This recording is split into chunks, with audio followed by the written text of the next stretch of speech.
கிருஷ்ணகிரி தனியார் பள்ளியில் போலி என்சிசி முகாமில் மாணவிகளை பாலியல் தொல்லை செய்த விவகாரம் தொடர்பாக செப்டம்பர் 4ஆம் தேதி அறிக்கை தாக்கல் செய்ய உத்தரவு பிறப்பிக்கப்பட்டுள்ளது. அண்மை செய்தியாக நாம் பார்த்து வருகிறோம்.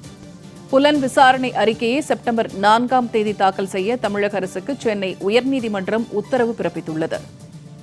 பலியான சிவராமன் மற்றும் அவரது தந்தையின் பிரேத பரிசோதனை அறிக்கைகளையும் தாக்கல் செய்யவும் கூடுதலாக உத்தரவு பிறப்பிக்கப்பட்டுள்ளது. இது தொடர்பான கூடுதல் தகவல்களை தருகிறார் செய்தியாளர் மகேஸ்வரி. இப்ப கிருஷ்ணகிரி சம்பவம் தொடர்பாக செப்டம்பர் 4ஆம் தேதி அறிக்கை தாக்கல் செய்ய உயர்நீதிமன்றம் உத்தரவு பிறப்பிச்சிருக்காங்க. என்னென்ன விஷயங்களை அதுல சொல்லியிருக்காங்க?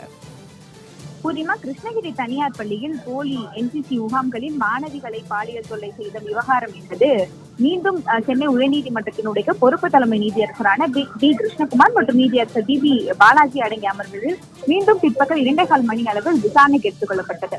அப்போது தமிழக அரசு சார்பில் தலைமை வழக்கறிஞர் அவர்கள் வாதங்களை முன்வைத்தார். அப்போது தனியார் பள்ளிக்கு நோட்டீஸ் அனுப்பி நடவடிக்கை எடுக்கப்பட்டுள்ளதாகவும் விசாரணை தொடர்பான அனைத்து அறிக்கைகளும் தாக்கல் செய்யப்படும் என தமிழக அரசு சார்பில் தெரிவிக்கப்பட்டது. மேலும் பாதிக்கப்பட்ட மாணவிகளுடைய பெற்றோர் மாவட்ட சட்டப்பணிகளினுடைய ஆணையக்குழு மூலம் இழப்பீடு கோரி விண்ணப்பித்துள்ளதாகவும் அதனை விரைந்து நீதிமன்றம் பரிசீலிக்கும் என்றும் தமிழக அரசு சார்பில் வாதங்கள் என்பது முன்வைக்கப்பட்டது. மேலும் 12 மாணவிகளுக்கும் பல்நோக்கு விசாரணை குழு மனநல ஆலோசனைகள் வழங்கி வருவதாகவும் தமிழக அரசு சார்பில் தெரிவிக்கப்பட்டது. மேலும் சிவராமனினுடைய தந்தை மது போதையில் விழுந்து இறக்கவில்லை என்றும் சர்க்கரை நோயால் வாகனத்தில் இருந்து விழுந்து உயிரிழந்ததாகவும் தமிழக அரசு சார்பில் தெரிவிக்கப்பட்டது. இந்த தரப்பு வாதங்களை கேட்ட நீதியரசர் இந்த புலன் விசாரணை அறிக்கையை செப்டம்பர் 4ஆம் தேதிக்குள் தாக்கல் செய்ய வேண்டும் என்று தற்போது தமிழக அரசுக்கு உத்தரவு ஒன்றை பிறப்பித்துள்ளார்கள்.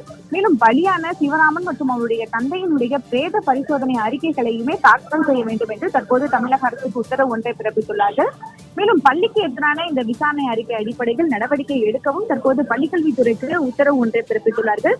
மேலும் இழப்பீடு கோரி பாதிக்கப்பட்ட மாணவிகளினுடைய பெற்றோர் தாக்கல் செய்த மனுவை பரிசீலிக்க மகளிர் சிறப்பு நீதிமன்றத்திற்கு தற்போது சென்னை உயர்நீதிமன்றத்தினுடைய பொறுப்பு தலைமை நீதியரசர் அமர்வு என்பது உத்தரவு ஒன்றை பிறப்பித்துள்ளார்கள்.